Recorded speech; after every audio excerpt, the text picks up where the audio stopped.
Man is not forsaken on earth. He is a child of God engaged in constructive work, temporarily clothed in flesh. He is a student in a meritorious school where he must learn to raise himself up. The human struggle is his opportunity, his set of tools, and his textbook. How childish to imagine that the mere ringing down of the curtain would settle transcendental questions of the infinite. One life is but a single act, one body a garment, one century a day, one task an experience, one triumph an acquisition, one death a breath of renovation. How many lives, how many bodies, how many centuries, how many tasks, how many triumphs, how many deaths are still allotted to us? These astounding messages from the spirits via a human medium convey the message of Spiritism. Spiritism emerged in the mid-19th century through the findings and philosophy of French educator Hippolyte Léon Denisard Rivail, also known as Allan Kardec. Contemporaries of Allan Kardec included Spiritist philosophers Léon Denis and renowned author Arthur Conan Doyle. Spiritism followers explore the nature, origin, and destiny of souls, often through afterlife communication conveyed via a medium. Throughout Latin America and parts of Europe, Spiritism is known and practiced by millions of people. Numerous books have been written that provide insights into the afterlife and the soul's immortality. One such volume is No Solar, or The Astral City, by Spirit André Luis through Spiritist medium Francisco Cândido Xavier. Francisco Cândido Xavier was a well-known Brazilian philanthropist who co-authored more than 400 books. In The Astral City, former medical doctor André Luis speaks from the afterlife of his awakening and healing within a spiritual society near the Earth's surface. This story describes not only the continuation of life beyond the physical body, but more importantly, how heaven cares for each and every human soul. The following excerpt from The Astral City describes how André Luis was strengthened spiritually upon his rescue from the lower zones.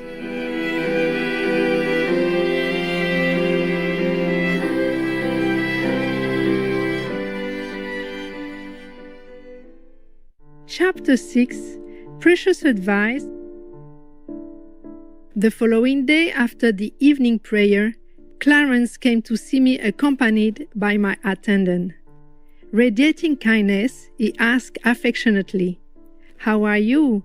A little better, I hope?"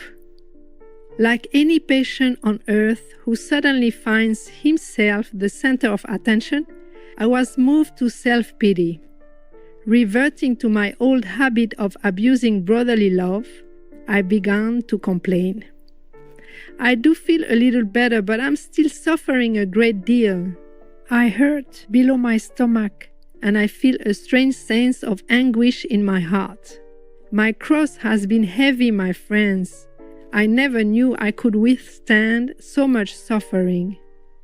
Now that I can think clearly again, I feel sure that these trials have sapped all of my remaining strength." Clarence listened attentively, not showing the least sign of impatience. He even seemed interested, and his attitude encouraged me to continue. "Not only that, my moral sufferings are really indescribable. Now that the outside storm has subsided thanks to the assistance I have received here, I've had to face a storm within my soul. What has become of my wife and children? I wonder whether my eldest child, my only son, has followed the plans I made for him. And what about my dear daughters and my wife, who was sure she would die of loneliness if we were ever parted? What of my wonderful wife? I can still feel her tears from my last moments on earth. I can't say how long I have been living this nightmarish separation. My continuous suffering has robbed me of all sense of time. Where is my poor wife, weeping beside cold ashes, or at the gates of death herself? What bitter sorrow! What a terrible fate for a man devoted to his family. Very few have gone through as much as I am sure. Why, even on earth, I suffered years of vicissitudes, bitter disappointments and infirmities, and was granted only a few hours of happiness in return. Then I was subjected to painful physical death, followed by unceasing torture in spirit and a never-ending succession of miseries and tears. Is there no meaning of attaining peace? As much as I may wish to adopt an optimistic attitude, I can't help feeling heavy-hearted and full of grief. What an unfortunate fate, generous benefactor! By that time, my feelings of self-pity had reached such proportions that my words gave way to tears. Clarence, however, rose calmly and asked simply, "My dear friend, do you really seek your spiritual cure?"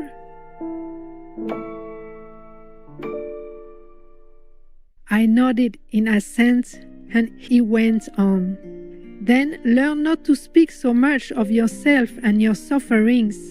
Self-pity is a symptom of mental illness, which is time-consuming and difficult to cure. It is imperative that you create new trains of thought and control your words. The only way to spiritual balance is to open your heart to the divine light. If you consider the necessary effort to be an oppressive burden or see the struggle for redemption as an imposition, it is a sure sign of spiritual blindness.